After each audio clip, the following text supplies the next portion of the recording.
మీకు చెప్పి తద్వారా ప్రజలకు చెప్పేద్దామన్న ఉద్దేశంతో ఈ కార్యక్రమానికి శ్రీకారం చుట్టాను. ముందు మీడియాకి, అదే మరి రాష్ట్ర ప్రజలందరికీ ధన్యవాదాలు. శిరస్సు వంచి నమస్కారాలు తెలియజేస్తున్నా.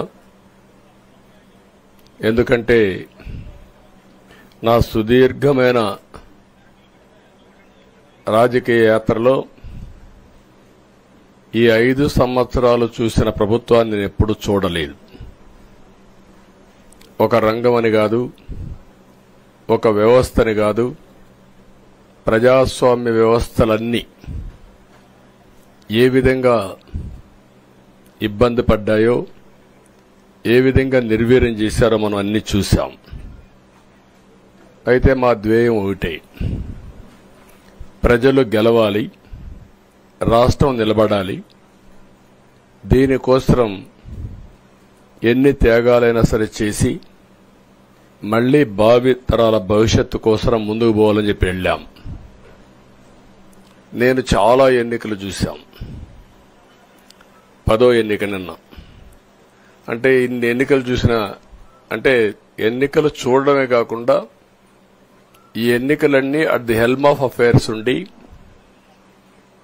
ఎప్పటికప్పుడు సమీక్షలు గాని ఇవన్నీ నిర్వహించడం కూడా చేశాం. రాజకీయాల్లో ఒడికిదుడుకులు సాధారణంగా ఉంటాయి. ఎవరు శాశ్వతం కాదు. దేశం శాశ్వతం, ప్రజాస్వామ్యం శాశ్వతం, రాజకీయ పార్టీలు శాశ్వతం, అధికారం అశాశ్వతం. రాజకీయ పార్టీలు కూడా సక్రమంగా ఉంటే మళ్లీ ప్రజలు ఆదరిస్తారు. లేకపోతే రాజకీయ పార్టీలు కూడా చాలా పార్టీలు కనుమరుగైపోయినాయి. వ్యక్తులు కనుమరుగైపోయారు, రాజకీయ పార్టీలు కనుమరుగైపోతాయి. నేను ఎప్పుడు చూడలా.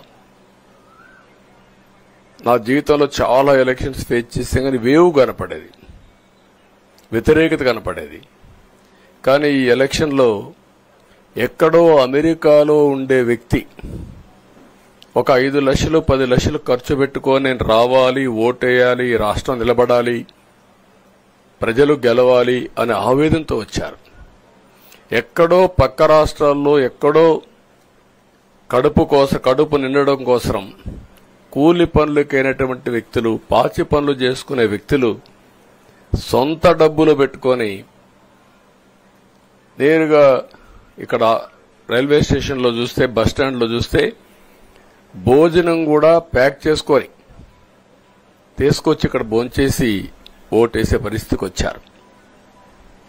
ఈ కమిట్మెంట్ ని ఏ విధంగా వర్ణించాలో నాకైతే అర్థం కాదు. ఏ విధంగా వాళ్ళని అభినందించాలో కూడా అర్థం కాని పరిస్థితి. అనేక ఎన్నికల్లో అనేక అనుభూతులు చూశాం. కానీ మేము అన్ని ఎన్నికల కంటే ఇది ఒక తెలుగుదేశం పార్టీ చరిత్రలో, ఆంధ్రప్రదేశ్ రాష్ట్ర ప్రజల చరిత్రలో సువర్ణాక్షరాలతో లిఖించదగ్గ ఎన్నిక. ఇది ఒక హిస్టారికల్ ఎన్నిక. ఆగస్టు క్రైసిస్ తర్వాత, ఎన్టీ రామారావు గారు పార్టీ పెట్టిన తర్వాత 83లో మేము గెలిచాం. అప్పుడు 200 సీట్లు వచ్చాయి. కొత్తగా పార్టీ పెడతానే ఎన్నికలకు వెళ్లి 9 నెలలు అధికారంలోకి వస్తే 200 సీట్లు వచ్చాయి.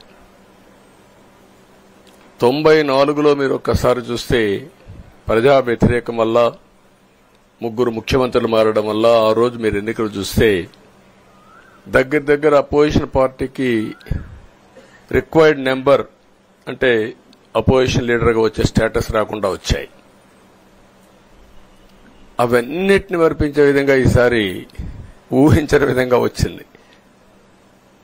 అంటే దానికి కారణాలు నేను ఎక్కువ చెప్పక్కర్లేదు, అనుభవించిన ప్రజలకే అర్థమవుతుంది.